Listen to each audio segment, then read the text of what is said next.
Start with soft, ominous ambient sounds like creaking wood, faint whispers, and distant wind howls.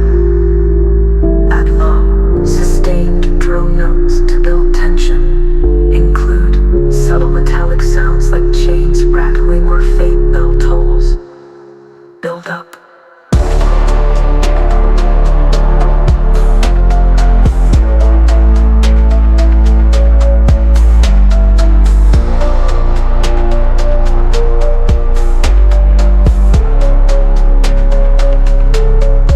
Introduce a slow piano melody with dissonant, echoing notes to evoke sadness and dread.